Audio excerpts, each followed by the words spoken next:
everybody. Welcome to the Origins Conference. We've got Andrew with us as well. So I hope you're all doing all right. I hope you can hear me okay. We're now going to introduce our first speaker of the day, Scott Crichton, who's zooming in all the way from Scotland.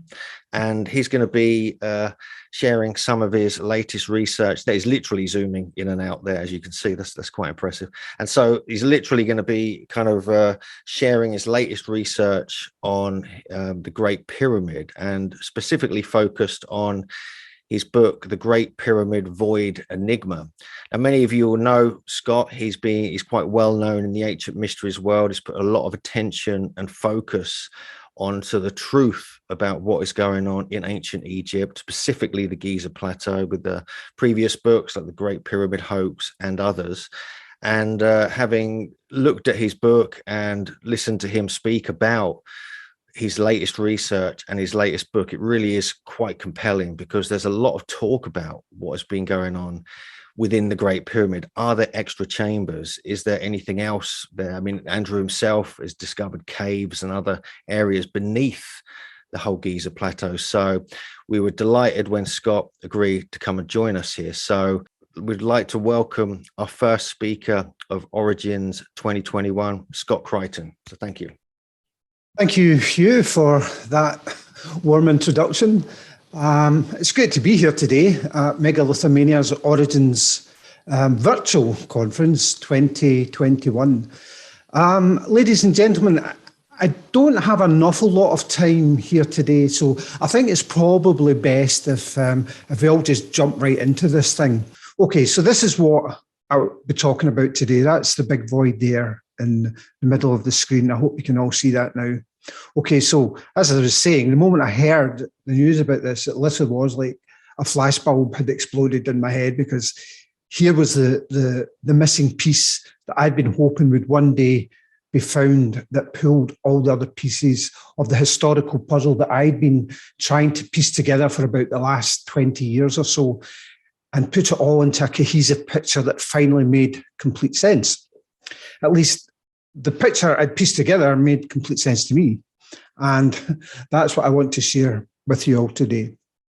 So the discovery of the big void, it literally came like a bolt from the blue and made headline news all over the world.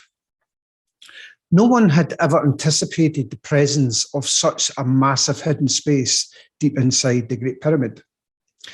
It was discovered by a team of 30 scientists. This is some of them here on the screen here, in November 2017, using a highly specialized technique known as muon tomography, or simply muography.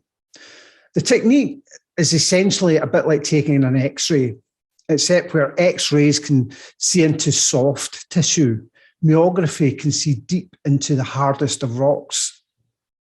The muons are byproducts of cosmic rays that are constantly bombarding the Earth every second of every minute of every hour.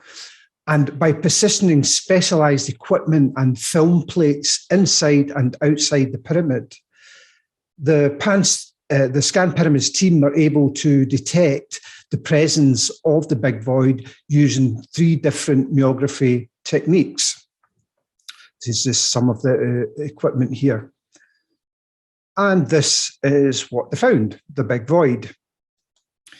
Now, the reaction to the discovery from mainstream Egyptology was, I would say, as underwhelming as it was predictable.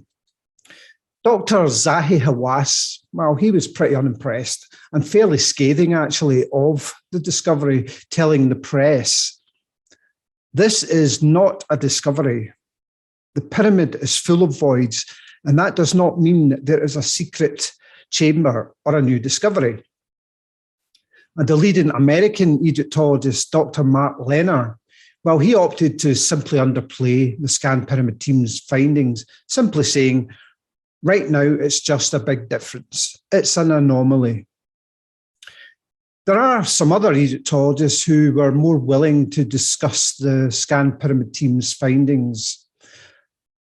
This is Dr. Ian Lightbody, he's actually an Egyptologist from my hometown here in Glasgow.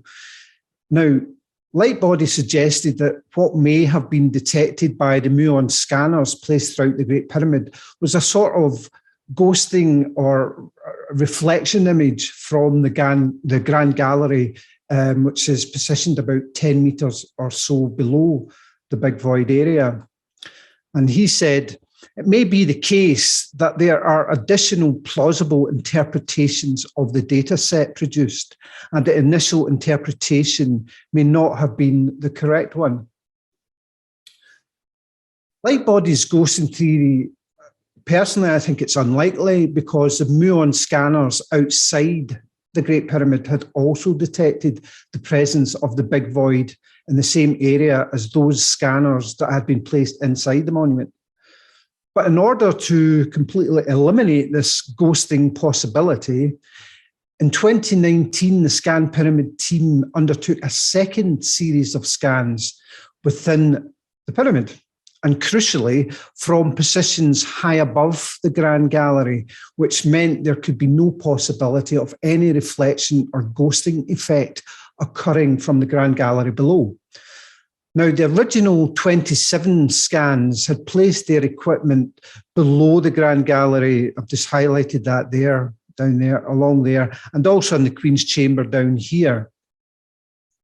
Okay. But the 2019 scans were conducted from way up here. This is Campbell's Chamber, high above the King's Chamber there. So way up here. Now, the findings from 2017 were confirmed. The Big Void is a real massive space deep inside the Great Pyramid, and Egyptologists have no idea why it's there. It simply does not fit with the Tomb of the Pharaoh paradigm that we've all read about in our school textbooks. And one of the most mysterious things, actually, I'll just go back to that there. One of the most mysterious things about the Big Void is that there appears to be no tunnels or passages of any kind leading to or from it. It sits up there inside the Great Pyramid in complete isolation without any obvious means of access. Now, this is Mehdi Tayoubi. He's the assistant director of the Scan Pyramids team. And he said of the discovery, it was not expected, as far as I know, by any sort of theory. It's not a false start where they tried something and abandoned it. The engineering and design of this structure was carefully planned. Now, Tayoubi nails the discovery right on the head there. It was not expected by any sort of theory, and it was carefully planned. And that is why this Big Void, this potentially massive new chamber, is such a problem for Egyptology. Because as I said, it simply does not fit with their conventional tomb paradigm. Now, while muon tomography can detect the existence of the Big Void, it can't see any detail within the space. We simply do not know what's in there, at least at this moment in time. So naturally, with a discovery of this magnitude, theories as to what the Big Void is and what, if anything, might be found inside come thick and fast. Okay, so some people believe it's the true burial place of Khufu. Others believe it's what's called a chamber of construction, which was designed to relieve pressure from the weight of the pyramid above. Some people think it's perhaps a counterweight system designed to haul the really heavy stones up the side of the pyramid. Perhaps it's a treasure chamber for Khufu's afterlife. Some people even consider it may be housing the lost Ark of the Covenant, while others still think it's one of the locations for the ancient Hall of Records.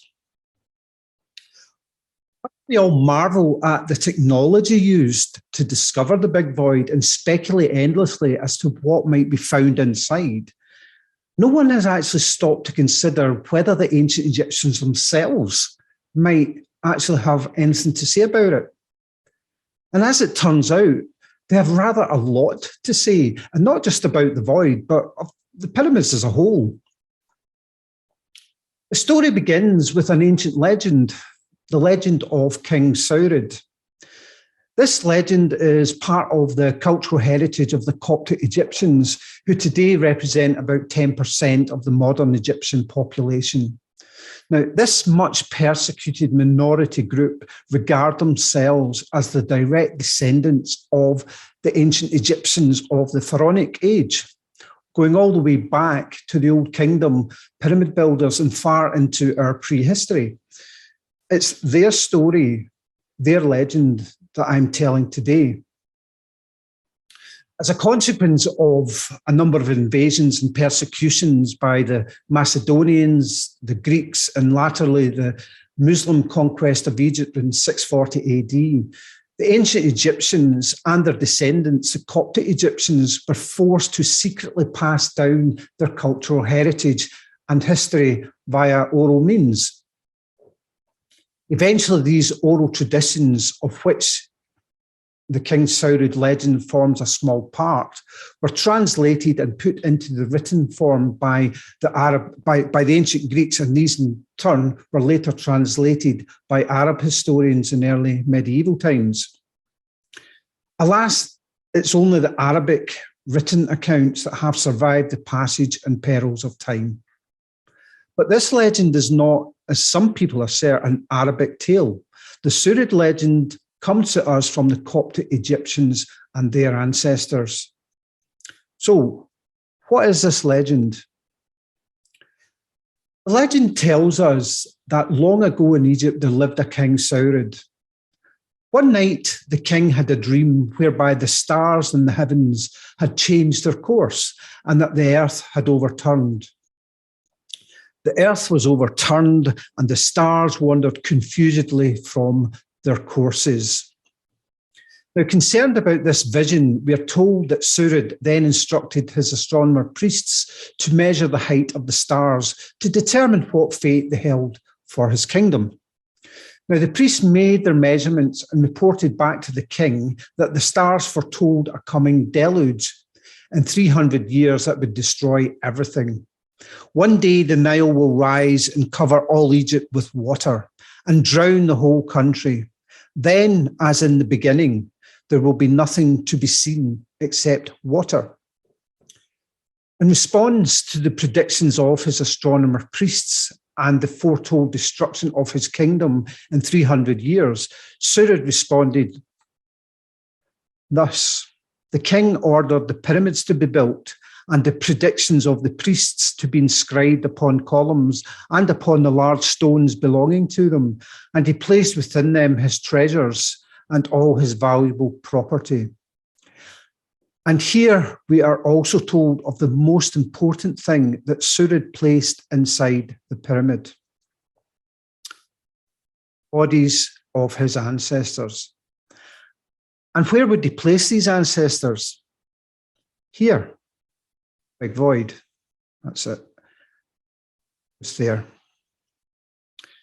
Saurid placed within the pyramids his treasures and all his valuable property. In other words, he placed everything within the pyramids that would be required to ensure the kingdom could be reborn after the waters of the coming deluge had finally subsided.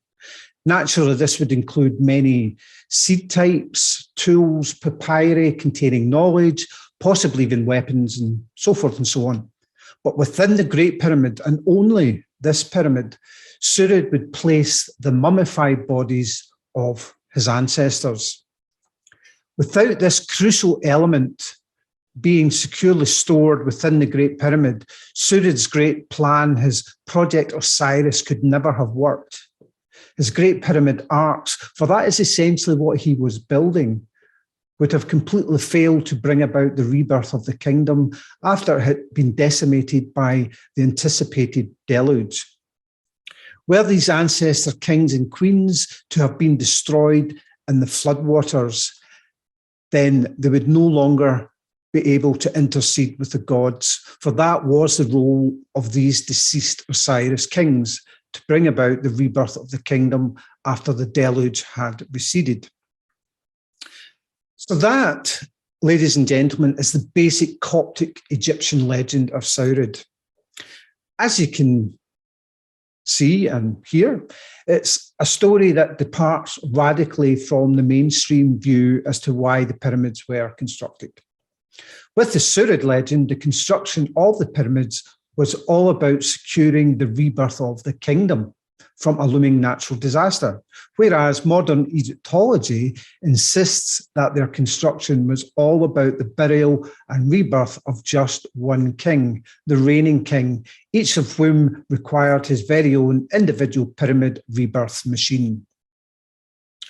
Now, from my own research over the last 2 decades, I've gradually come to the view that the Coptic Egyptian account is actually the more likely explanation for the construction of these monuments, and that the legend is not simply the wild imaginings of primitive people that many academics presently believe. This requires of me, of course, is to present you with some of the verifiable facts and findings that I have made during my many years of research that compels me to take the Saurid legend much more seriously. And I hope by the end of my talk today, we'll have you doing the same.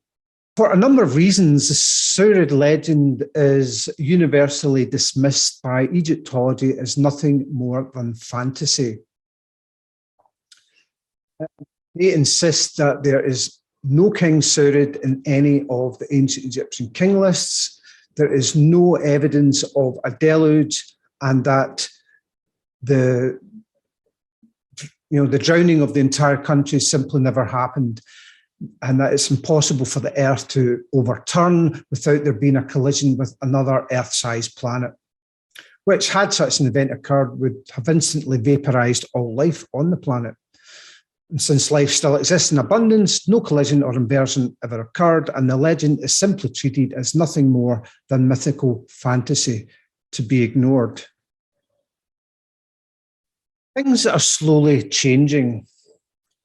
Back in the late 1960s, geologist Dr. Dorothy Vitaliano initiated the science of geomythology, which analyzes myths and legends from around the world from a geological perspective, with a view to extracting actual facts from the elements within the myth or legend.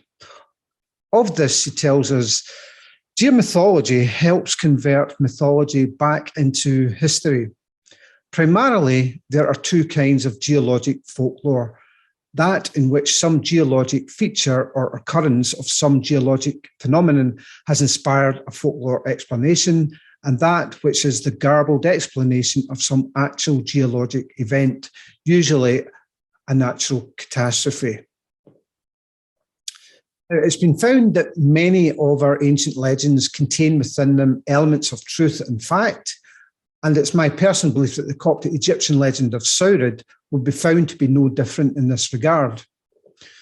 What I'd like to do now is to take each of these mainstream objections to the Saurid legend: the absent name of King Saurid from the king lists,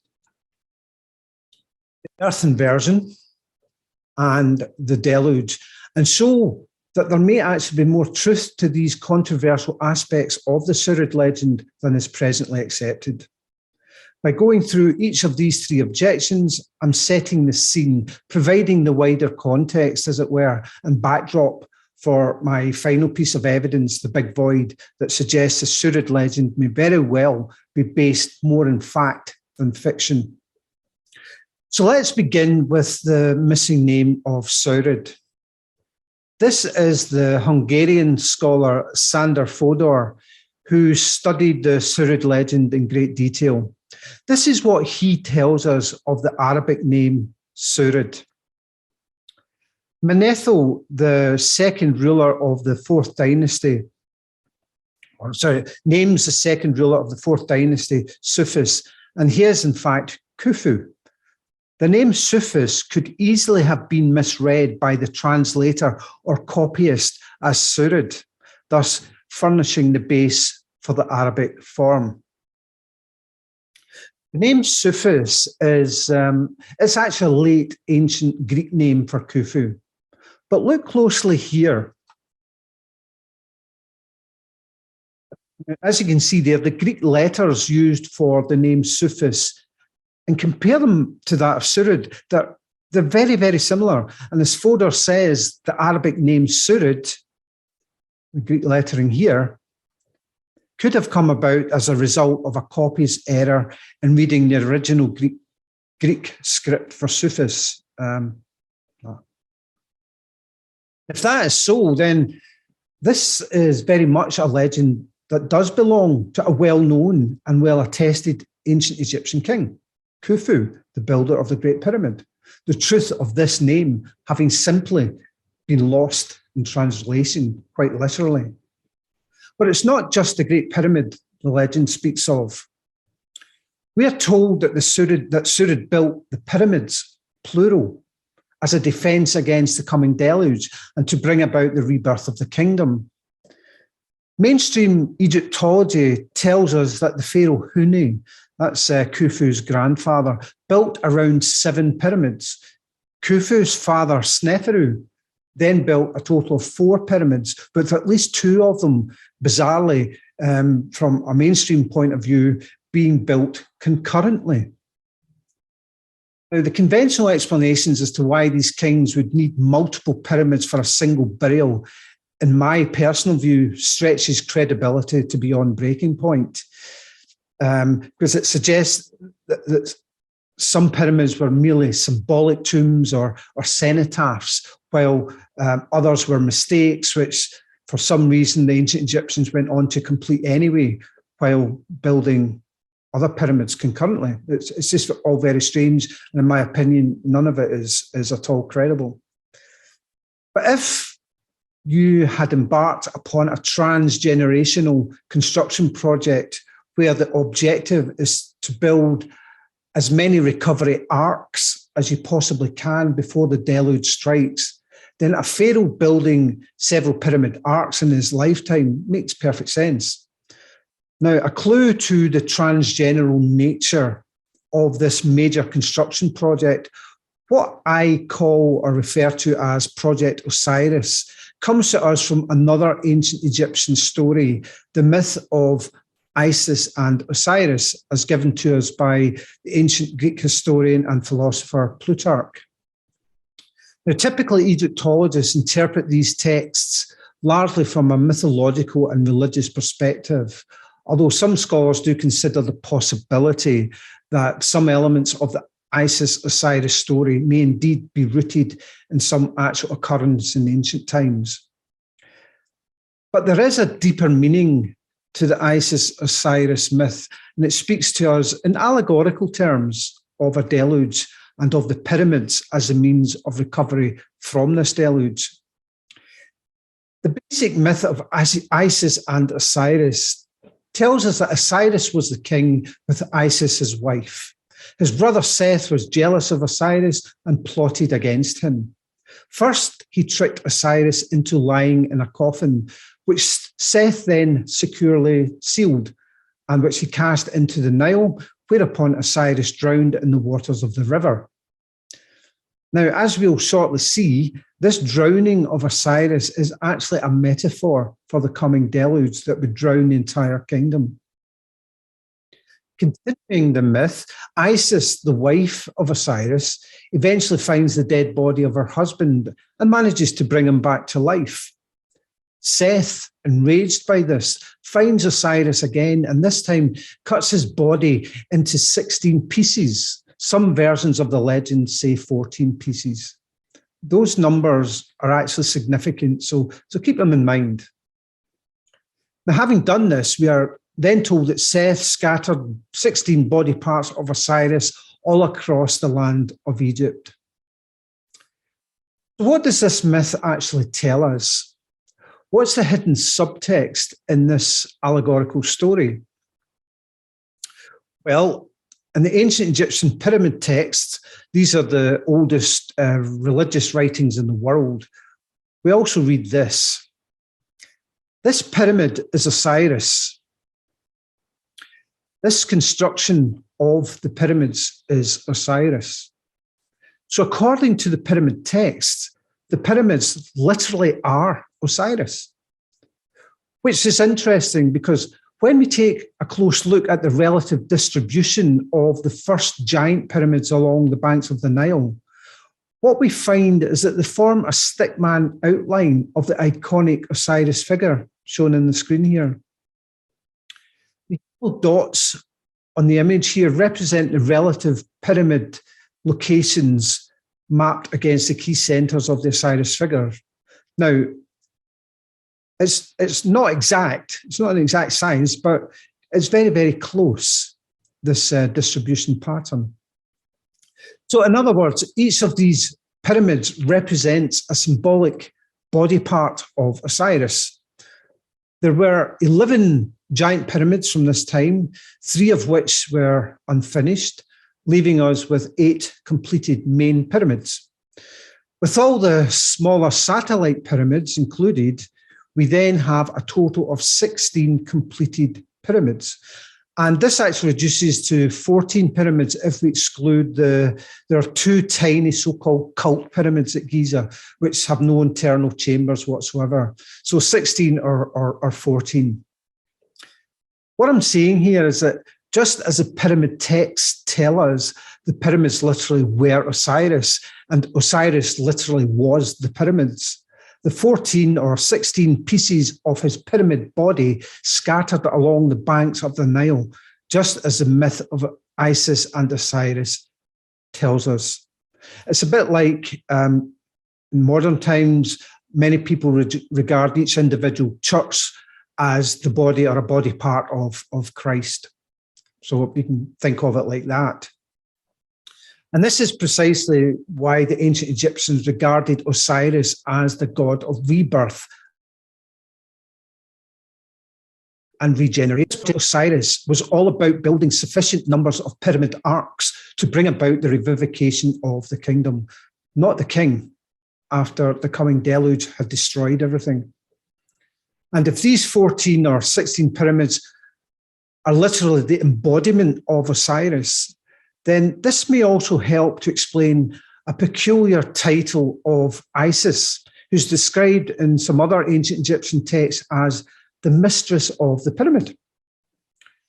Well, if the pyramids represent the embodiment of Osiris, then Isis, his wife, is indeed the mistress of the pyramids. The pyramids, in this case, literally being Osiris, husband and wife. One of the other significant things the pyramid texts tell us is that Osiris is the grain, which, if you consider the pyramids were built by Saurid, aka Khufu, to store everything the country would need to recover from the coming calamity, then various grains would likely have been top of the list of items to store in these pyramid arcs. Grain stored within the pyramid body of Osiris, which may explain why we find these curious objects, which Egyptologists refer to as corn mummies.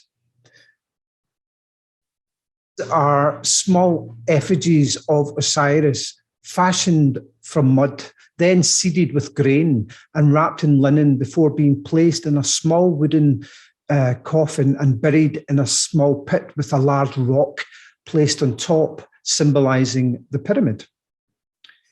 These were essentially religious venerations of the god Osiris, but they likely also represent a commemoration to the success of Project Osiris, of the pyramid arcs, in securing the rebirth of the kingdom after the deluge. There are also these similar artifacts known as Osiris bricks.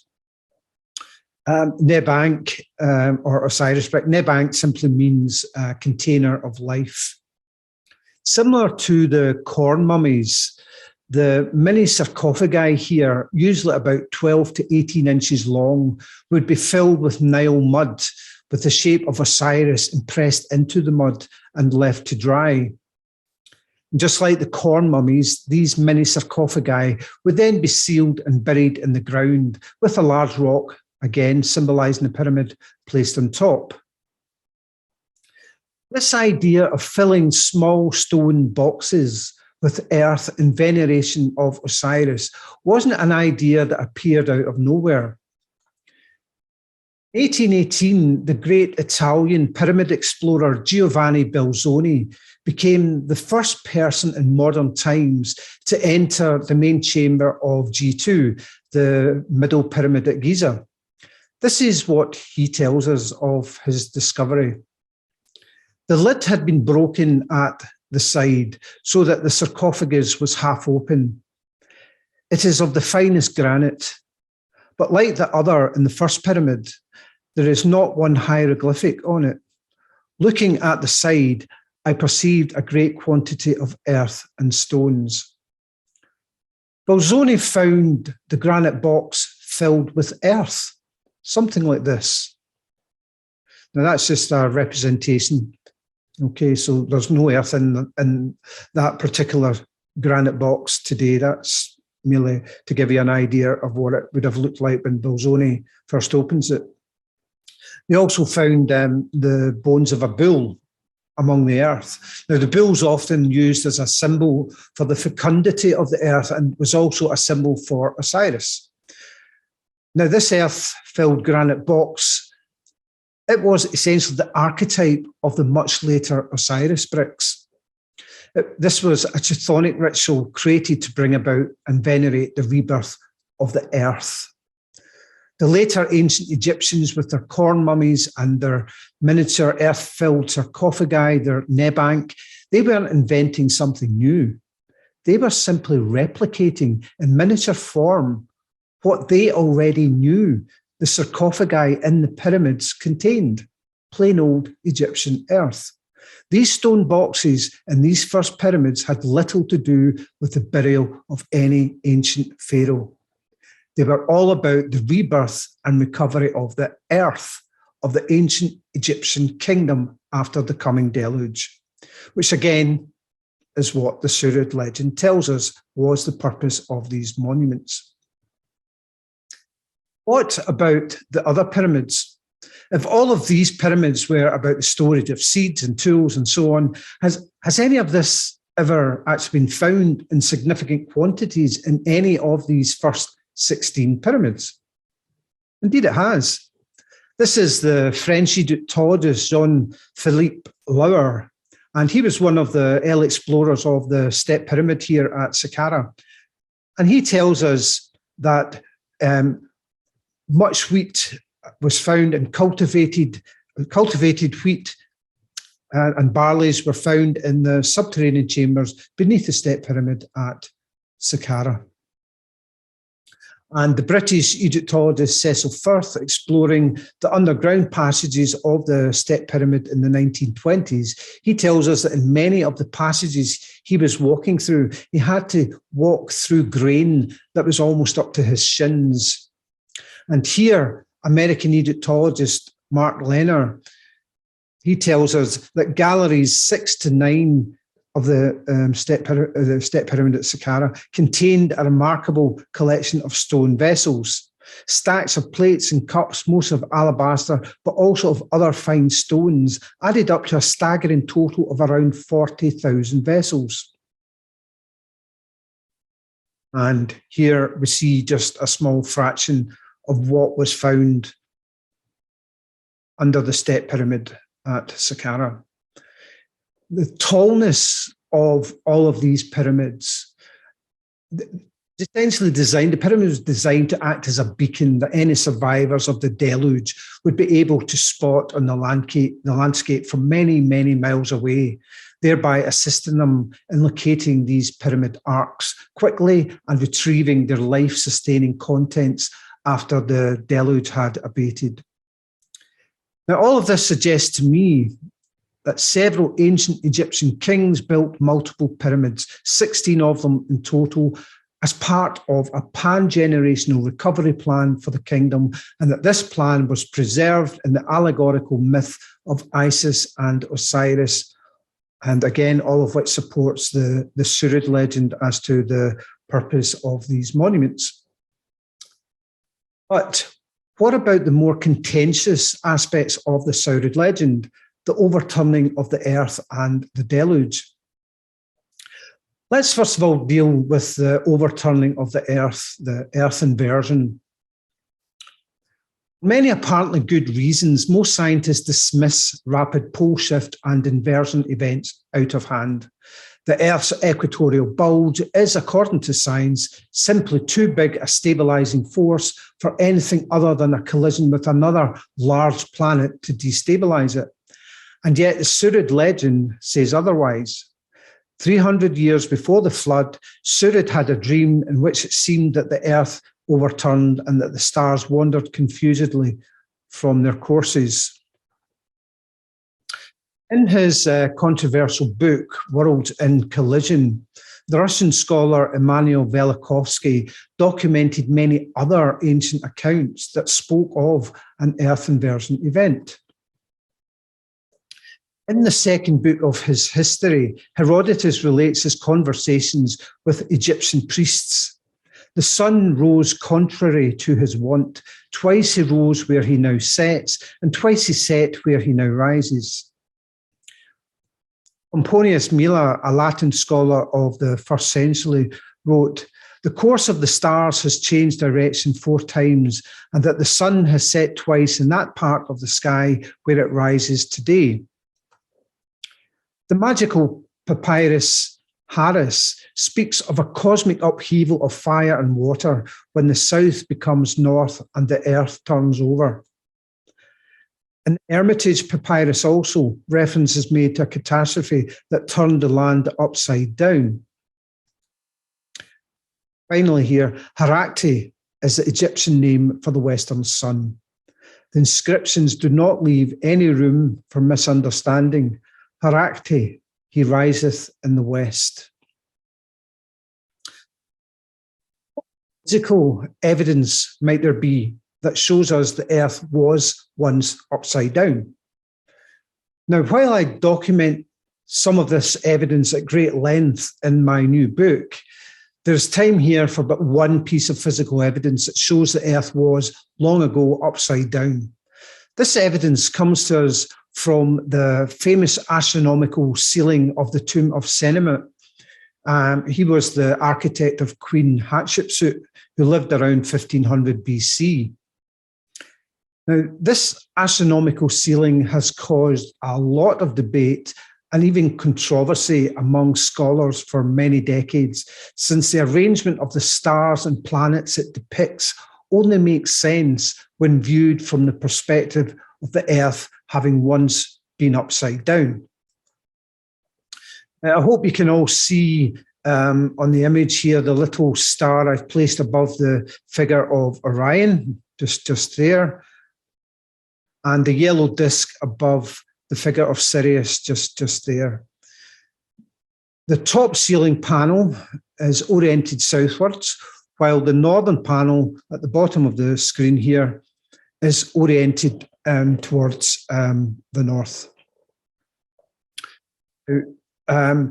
Since Orion and Sirius constellations or stars are only ever observed in the southern sky at Giza, this seemingly confirms the orientation of the ceiling. They are in the southern aspect of the ceiling. But appearances can often be deceptive, and all is not what it seems with this ceiling.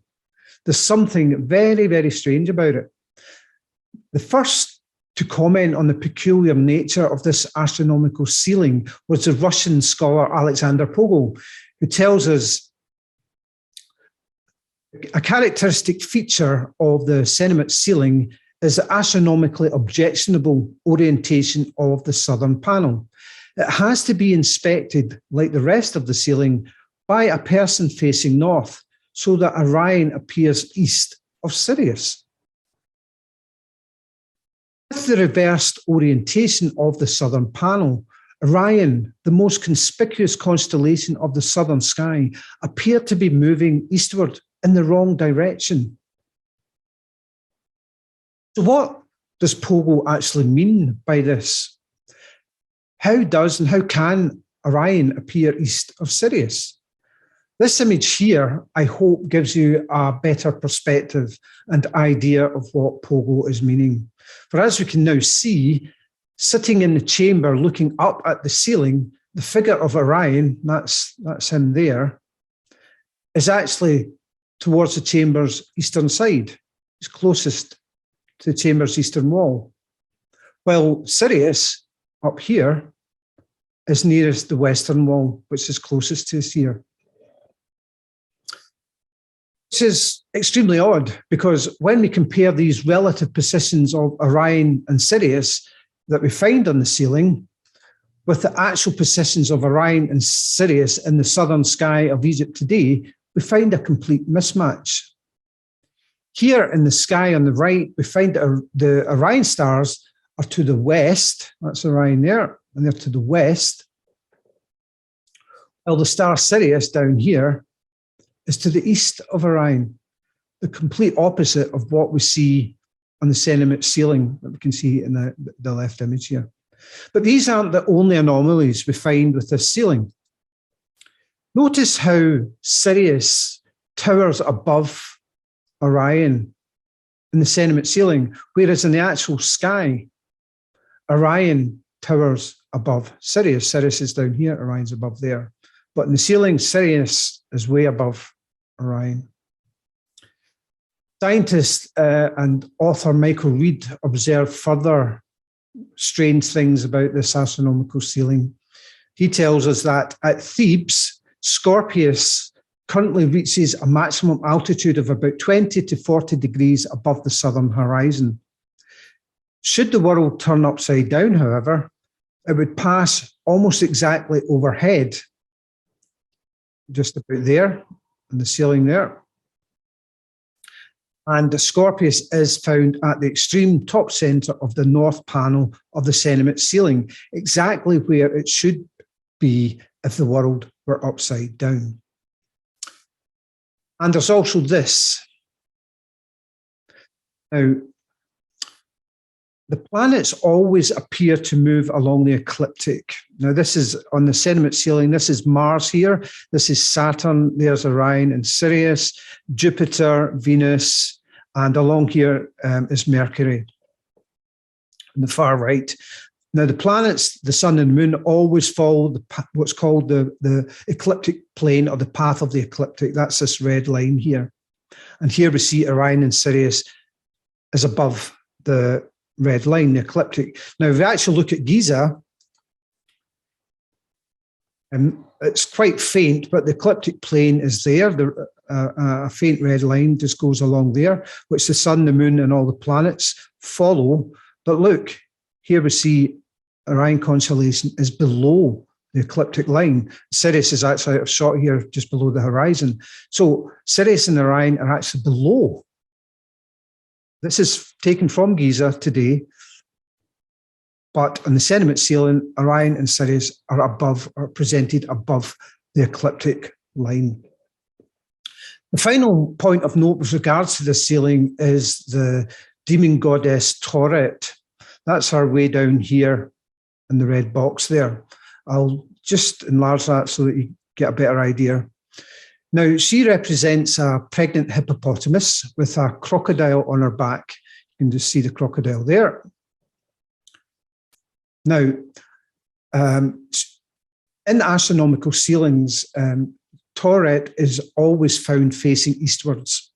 On the Cenobite ceiling, however, as we can see here, that's her mouth there, that's a crocodile there, she's facing in the opposite direction, to the west, with the eastern wall to her back. So what on earth is going on with this astronomical ceiling? Why are there so many elements of it that are completely the opposite or inverse of what they should be? Well, let's see what happens with this ceiling when we turn the Earth upside down and thereby swap north and south, east and west. So here on the ceiling 180 degrees, and the southern panel now aligns with the northern sky of the southern hemisphere, while the northern panel is now aligned to the southern sky of the southern hemisphere. We're essentially now looking at the night sky as it would be seen from Australia or New Zealand. Now, the first thing to observe here is that the Orion and Sirius stars have now swapped places. Now we see Sirius is closest to the east wall and Orion is closest towards the west. When we compare this reversed arrangement of the ceiling with the northern sky of the, oh, sorry, wrong slide, apologies there. So Orion is west on the ceiling, and Orion is west in the actual sky. So there is Orion, he's west, and here's Orion, he's west. Sirius is east towards east, and on the ceiling, the reversed ceiling, she's towards the east. And also, when we compare the heights, we now find that Sirius is higher than Orion. Just like we see in the ceiling, Sirius is higher than Orion. And this is only possible when the world is upside down. And when we look at the ecliptic line from this inverted Earth perspective, we find that this is the ecliptic line here in the northern sky of the southern hemisphere. Orion is above, as is Sirius, just like it is on the Cenobite ceiling. Orion is above the ecliptic line. Orion is to the west, Orion is to the west, Sirius is to the east, and again, Sirius to the east.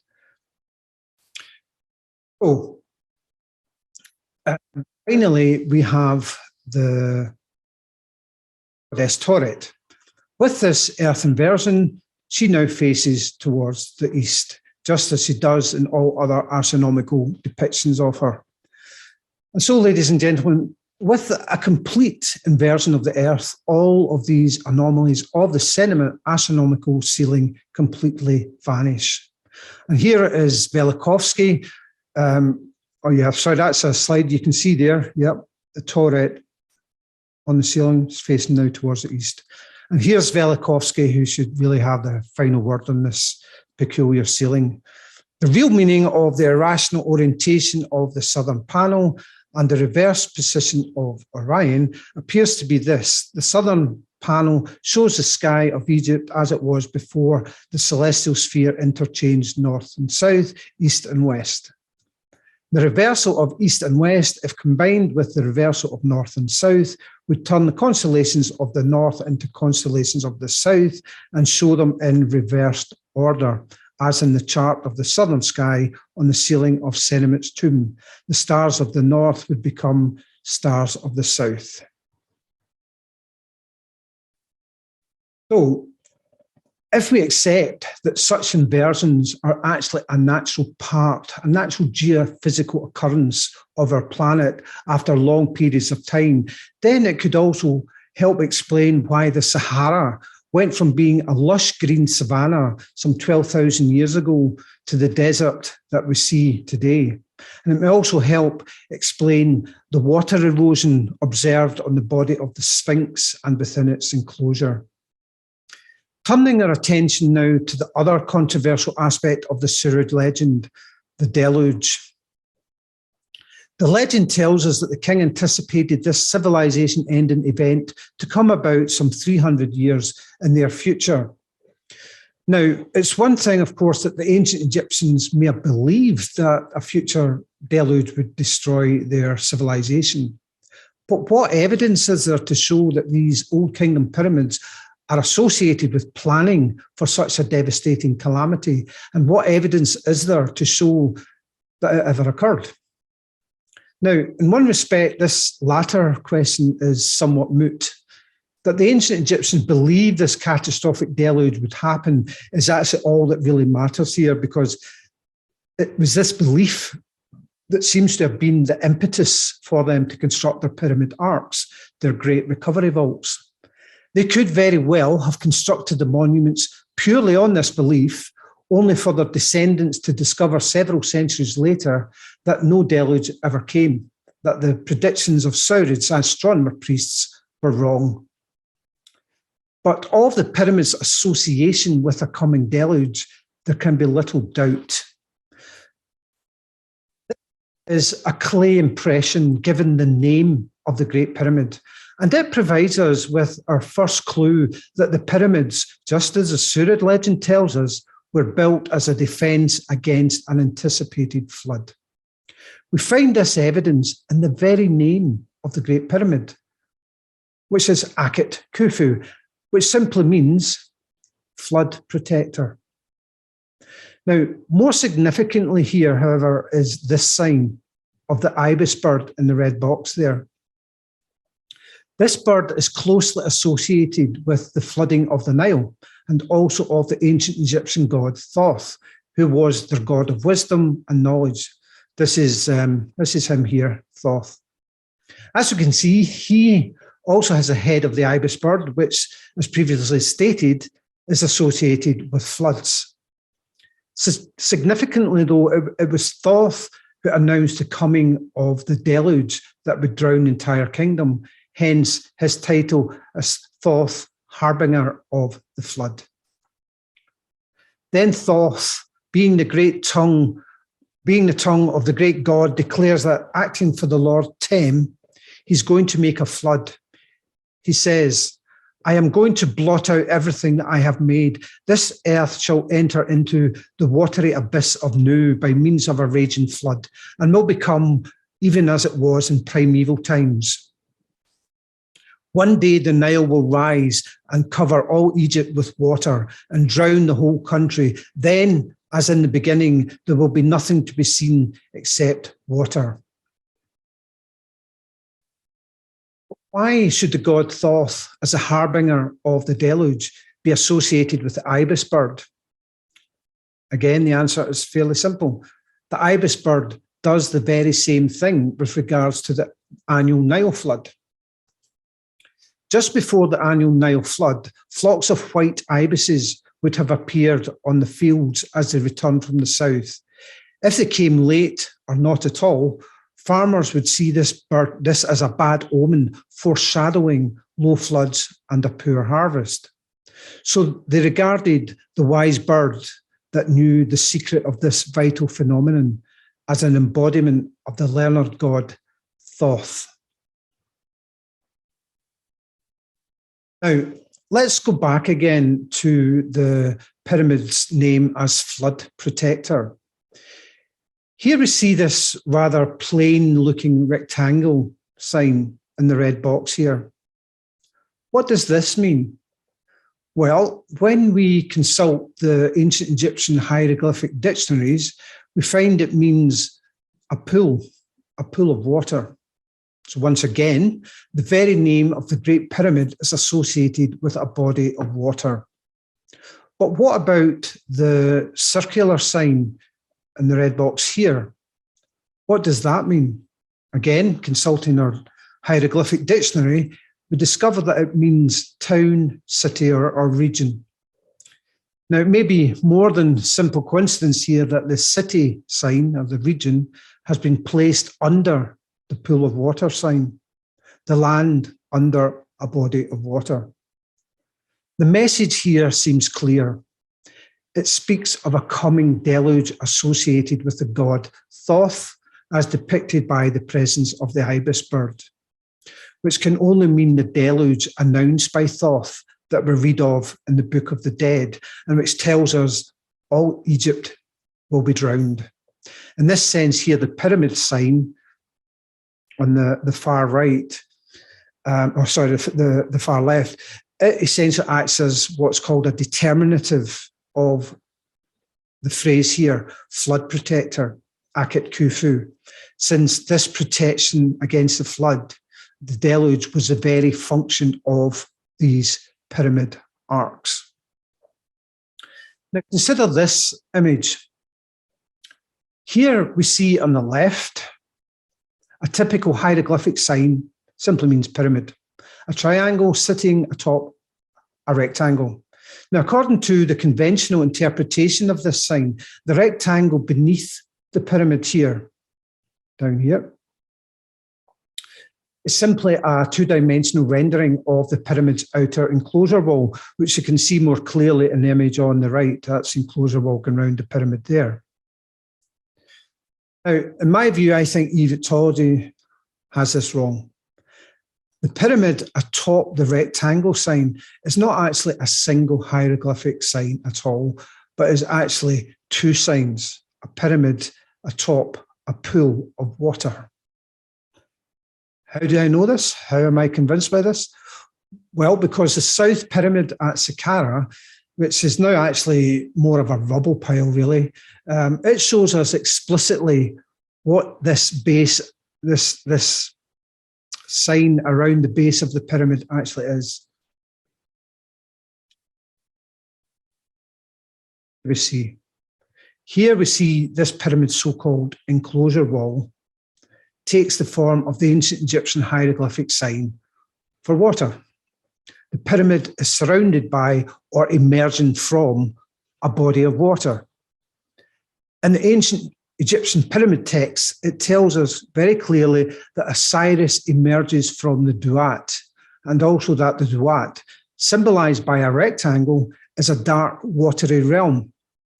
Now, Egyptologists aren't quite sure what the Duat is or where it's located, which is hardly surprising, really, given that the Duat was the deluge, which no longer exists, hence can no longer be seen.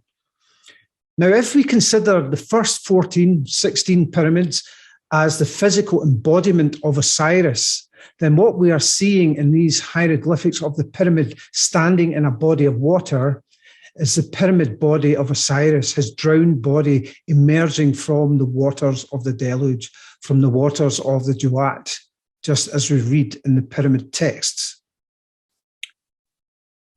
So, ladies and gentlemen, we arrive now at the big void.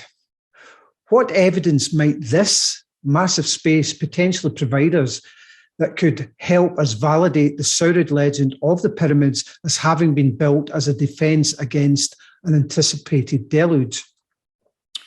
Of course, only time will tell.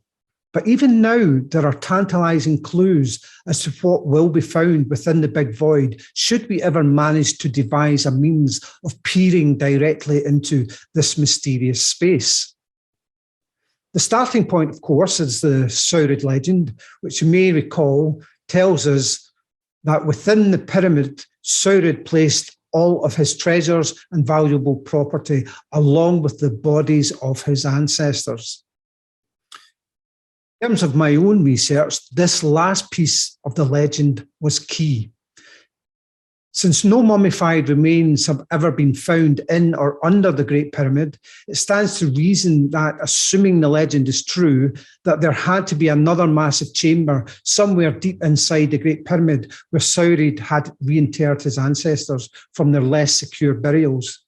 And the clue to all of this is the monument's grand gallery.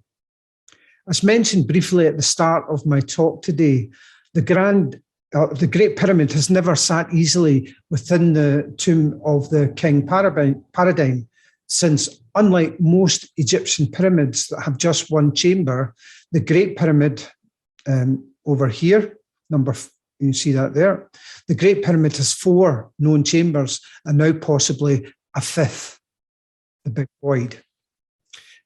Now, along the narrow pavement on each side of the Grand Gallery, that's pavements on each side of the Grand Gallery, there are a number of notches and inset holes on the wall above.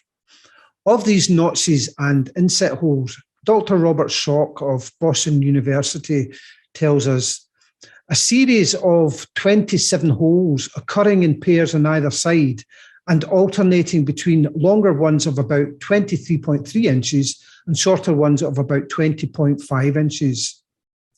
They are about 6¼ inches wide and cut to varying depths, usually 8 to 11 inches. And the walls above these holes are vertically arranged inset stones, each about 18 inches high and 13 inches wide, with a groove cut along each. We can see these features better in this image here. You can see the notches there along each pavement of the Grand Gallery, and you can see the shadows there of the inset holes in the walls. These have actually now been filled in by the Egyptian authorities.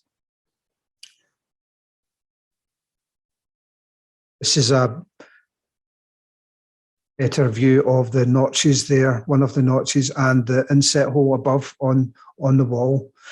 And here we see these features, how they're distributed throughout the Grand Gallery. There's the notch 1 down at the bottom, all the way up to number 27 at the top of the Grand Gallery. And that's a great step there. Obviously, this is 27 times 2, as they're on both sides of the Grand Gallery. Now, Egyptology believes that these notches and inset holes were used to prevent the heavy blocking stones from sliding down the Grand Gallery and prematurely sealing its entrance and the ascending passage, perhaps even trapping the workers inside the pyramids. Now, that's the blocking stones there, blocking the ascending passages. They believe they were once up here somewhere, and they basically slid them down, blocking the entrance. But this idea makes little sense, because there are only 3 granite blocking stones sealing the pyramid's entrance, and their total length is only about 20 feet, whereas the Grand Gallery is over 150 feet in length. Thus, the notches and inset holes running the full length of the gallery would have been entirely superfluous to hold in place just 3 blocking stones. In his 1978 book, The Mysteries of the Great Pyramids, the physicist and Egyptologist enthusiast André Pochon proposed that these pavement notches and inset holes of the Grand Gallery were slots into which great statues of Khufu's ancestors were to be anchored. The larger notches for the larger king statues, and the smaller notches for the smaller queen's statues. Grand Gallery is simply the gallery of the ancestors, is corroborated by 2 ancient Arab authors. Al-Nadim, quoted by Al-Makrizi, writes, "A passage pierces this pavement. The arch," that's the Grand Gallery, "is made of stone, and one sees there portraits and statues standing or resting, and a quantity of other things, the meaning of which we do not understand." And Wasif Shah writes, "In the Eastern Pyramid," that's the Great Pyramid, "chambers have been built in which the stars and heavens were depicted, and in which were amassed the statues that were done of Surid's forebears."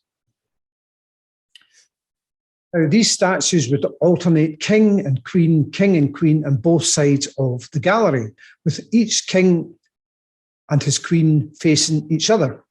This great gallery of statues may have looked something like this. Many ancestor statues were once present in the Grand Gallery. Well, if we simply count the number of notches, we find 2 pairs of 27 larger and smaller notches for kings and queens, which gives us a grand total of 54 ancestor statues, having once stood in the Grand Gallery.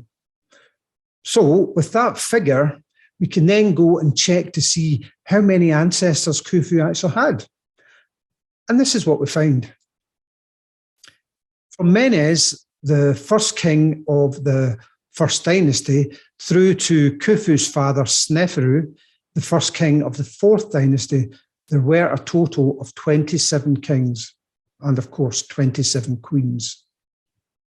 The question now becomes, why place all of these statues inside the Grand Gallery of the Great Pyramid if, as we know, Surid, aka Khufu, was planning in placing the actual mummies, the mummified bodies of his ancestors within the pyramid? Why the body and a statue? To understand this, it's perhaps worth first exploring here a little about the ancient Egyptian afterlife beliefs. In a sense, an ancient Egyptian king was more important in death than he was in life. In death, the king was able to ascend to the starry realm in the heavens, the abode of the gods. There, the deceased king, the Osiris king, could intercede with the gods on behalf of the living kingdom to ensure that the winds would blow, the Nile would flow, the crops would grow, and so on and so forth. This is why mummification of the king was an elaborate process that took about 70 days. The mummification process was all about preserving the body and the likeness of the king for his Ka, his spirit. The Ka was believed to remain with the body after death. If the body decayed to such an extent where it became unrecognisable to its Ka, then this could have spelled disaster for the king's afterlife. And by extension, the well-being of the living country. And this is where the statues in the Grand Gallery come in. Egyptologist Patricia Remler explains, the Ka was a kind of astral double or spiritual duplicate of the deceased that was necessary for existence in the next world. When a person died, the Ka continued to dwell in the body, and one reason for mummification was to ensure the Ka a dwelling place. In case the mummy was damaged or destroyed or had badly decayed, many Egyptians were buried with a Ka statue. The statue was a portrait of the deceased that the Ka could recognise and was meant to be an alternative dwelling for the Ka if the mummy was not suitable.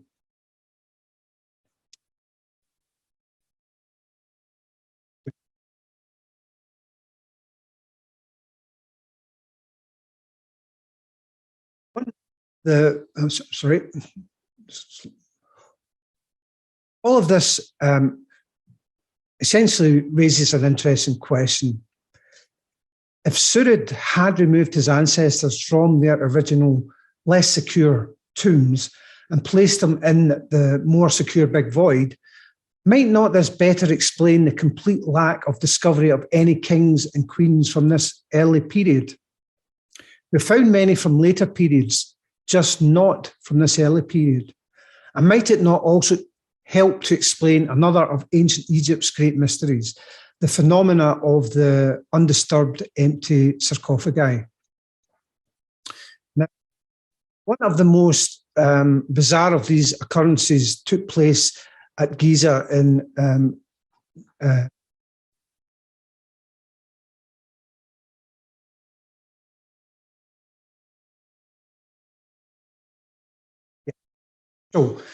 sorry, I just need to, apologies for this, go back a paragraph here that I missed. So the 54 Ka statues that once stood within the Great Pyramid's Grand Galleries, they're all now gone. Now, they effectively tell us that there are 54 ancestors of Surid, the actual mummified bodies that are interred in the Big Void above the Grand Gallery. So if there's 54 statues down here in the Grand Gallery, there will be found 54 bodies in here within the Big Void. That's essentially what the Grand Gallery essentially proves with these statues that are now missing. So as I said, one of the most bizarre occurrences of these missing bodies took place at Giza in 1925, an archaeological team led by Egyptologist George Reisner, along with his assistant Alan Rowe, discovered by a fluke accident the hidden underground shaft tomb of Khufu's mother, Queen Hetepheres, a short distance to the east of the Great Pyramid. And at the bottom of the shaft, this is what they discovered. Now, this particular tomb is designated G7000X by Egyptologists. It remains to this day one of the greatest mysteries of ancient Egypt. Of its initial examination by Reisner, Egyptologist Barbara Mertz tells us distinguished visitors and government officials were lowered down the shaft in basket chairs and crammed themselves into the little room. The great moment had arrived. The heavy sarcophagus lid was prized up. In a hush of anticipation, Reisner stooped to peer inside. Then he straightened and faced the distinguished audience. Gentlemen, he said wryly, I regret Queen Hetepheres is not receiving. Because this is what they found. Undisturbed yet empty sarcophagus. They knew the tomb of this queen had never been raided by tomb raiders because there were many items of value, including some gold, still present in the tomb. And the fact that the sarcophagus lid was still in place and intact spoke for itself, as many robbers would simply have smashed it to gain access to the royal mummy and all of the precious amulets that were often placed in their wrappings. Barbara Mertz further tells us, what puzzled Reisner was the elaborate care and secrecy that had been expended on the burial of an empty sarcophagus. It had been used for burial. Certain discolorations on the bottom proved that much. What disturbs me is the fact that there have been other sarcophagi found in place, unopened and empty.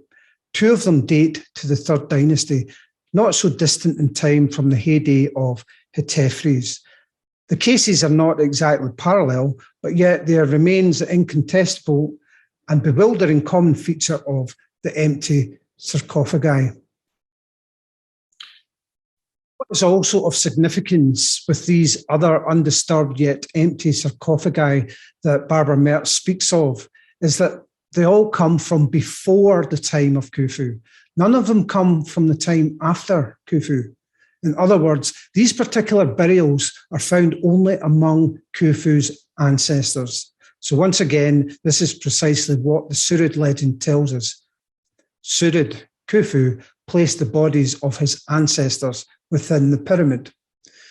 Now, I suspect, ladies and gentlemen, that when we find a way to see directly into the big void, we will find Surid's ancestors there, and thus finally prove the legend of Surid to be an historical account and not a mythical one. And one final slide today to finish off my talk.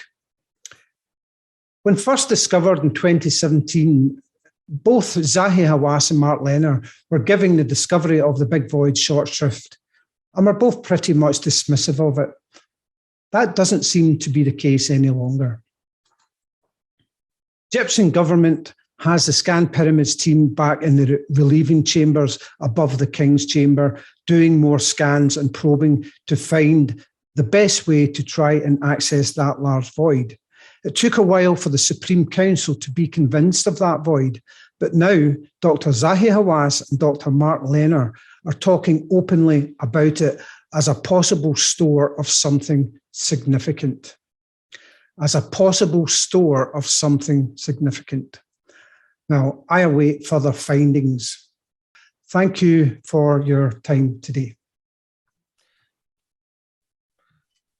Thank you very much, Scott. Very much appreciated. Fantastic lecture. We have a couple of questions. We're just going to take these. So the first one, I'm not sure what the name is. Regarding pyramid shafts, did anyone check what they will point at in the sky if the world was upside down, as explained by yourself? Oh, I go into this quite extensively, actually, in the book, The Great Pyramid Void Enigma. In my view, the conventional belief is that they point to 4 individual stars, which were important destinations, supposedly, for the king's soul. Now, why the king's soul would want to go to 4 different destinations in the sky beats me, especially given that 2 of these shafts are blocked on both ends. The shafts in the Queen's Chamber are both blocked at both ends. So it kind of puzzles me, the conventional explanation. My own explanation is that the shafts, the King's Chamber shafts, which are open at both ends, all the shafts were about directing the king's soul towards the star Al-Nitak, just one star. And it was about showing the king the way to that particular star when the earth turned upside down and when it reversed back again. So the king's chamber shafts, in my opinion, always point to Al-Nitak and Orion's belt. So when earth turns upside down, the king's chamber shaft will point to Al-Nitak.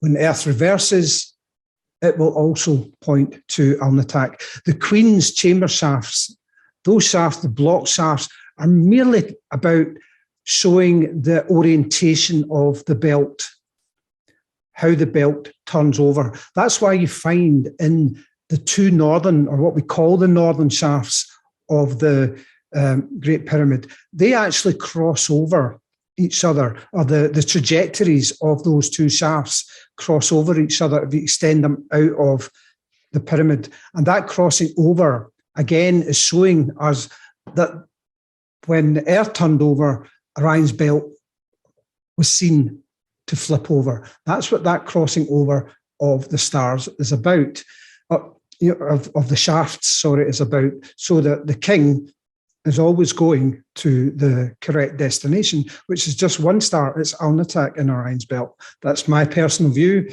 I'm sure people have many, many other different views. No, brilliant. Thanks. Also, a question from the same person, Margaret Rakusen. This is also following on from that, just quickly, this idea about the world being flipped over, different climate, but with Antarctica being in the northern hemisphere, what are your thoughts on that being Atlantis, like, and under Antarctica? Well, with the Earth overturned, my view is that this overturning happens, it's actually an intrinsic part of the Earth's geophysical cycle, and it occurs, just as the ancient texts tell us, after long periods of time. I reckon about 7,500 years, something like that. There's probably about between 10 and 13 overturns within a 100,000-year period. Now, most overturns, I believe, I think there's some evidence to show this, most overturns are 180 degrees. So basically all that will do is flip the poles over, but they end up in the polar regions. The Earth's polar axis doesn't actually shift. Overturning of the Earth will keep those polar regions in the polar regions. They've just flipped over. The only time you'll get a change is when there's a less than 180 degree shift, say like 140 degree shift. That will then, because it's not 180 degree shift, part of the former polar regions, or the polar region and its antipodal position, part of it will be outside of the polar region, and those parts will melt, but there will be a large part of that polar ice cap probably still in the polar region. So I think it's possible that a large chunk of Antarctica was once outside the polar region, but at one point a lot of it remained in the polar region and has remained in the polar region for hundreds of thousands of years. This is why scientists tell us, well, we have seen ice cores and we've read the radioisotopes in the ice cores, and they tell us this ice is, hundreds of thousands of years old. Well, it probably is, but that doesn't mean to say that pole shifts don't happen, because if the Earth flips over 180 degrees, it's still in the pole. These areas are still in the polar region, and if only part of that region melted, if it was only a partial, not a full 180 shift, a lot of that ice will still be there. So depending on where they're taking their samples from, they might get a reading of 100,000 years. Okay, thank you. So in answer to Margaret's questions, there would, in my opinion, have been a large part of Antarctica that would have been ice-free, and possibly a civilization did once exist there, or it was populated by humans. I don't see any reason why that couldn't have been the case. A couple of quick questions, and we're going to have a very short break. From Vicky Tate, she asked a two-part question. As the Coptic Egyptians claim to be descended from the original ancient Egyptians, is there DNA evidence to support this? And do you think the biblical story of Joseph ties into your theories?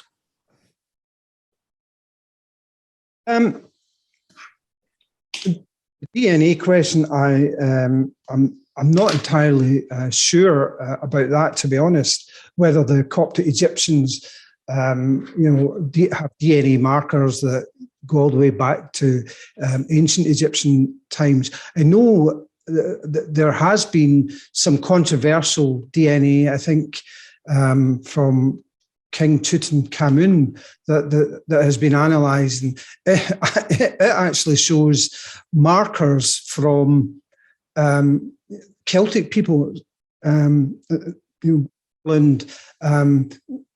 Spain, Ireland, Western Scotland. The people with this. I think it's DNA. I can't remember which genetic marker it is, but this genetic marker apparently is most prevalent in people in Spain, Ireland, and Western Scotland, which is quite interesting because there's another ancient Egyptian legend which talks of Princess Skota, who was the sister of Tutankhamun, and she apparently fled to Ireland and came over to Scotland, this Princess Skota, and founded the Scottish nation. So there's there's these genetic markers, but does it go back to the ancient Egyptian? I would say it probably does, but populations are so mixed nowadays. But I think we'd probably find, that probably would. As for Zoser or Joseph, a lot. There's been theories that Joseph was King Zoser, who built the step pyramid at Saqqara. Perhaps. I don't totally discount the possibilities. I think timelines would need to be radically altered. But I've read these theories, and somehow a lot of it does make some sense. So yes, I think it's possible. But as I said, the caveat being that timelines would need to be reworked and reshaped. Yes, we're gonna have to be a couple of quick ones. Carrie, Nora, and Hoshel has a quick comment. She just asked, did you say the traditional leaf and flower and clay amulets were still found on top of the Queen Hatepheris sealed sarcophagus? I believe there were some flowers may have been found on top of the sealed sarcophagus. And there were seals, clay seals found on the floor of the tomb, which had her name and Sneferu's name on the actual seal, who were obviously, they were Khufu's parents. So, yeah. Okay, we're going to have to just take one more question from Hugh Evans. I think this is straight to the point, as usual, from Hugh. Do we know when the void will be opened? Oh. short phrase. We don't know. I know they are trying at the moment to find a means to find a way of seeing into it. From what I've heard, they are up in the Campbell's chamber, way above the King's chamber of the Great Pyramid. And from what I've heard, and it's not validated, substantiated, but from what I've heard is they're drilling through the roof of Campbell's chamber because that's kind of level with the big void. And so they're drilling horizontally, and I believe to put an endoscopic camera through the hole into the big void. This is ongoing, I'm told, as we speak. I've not verified it. So we may know sooner than we think, but I suspect if it really alters the conventional narrative, it may just be brushed under the carpet. Who knows? Okay, we're going to have to finish there. Thank you, Scott. Thanks for your time with the lecture and the questions.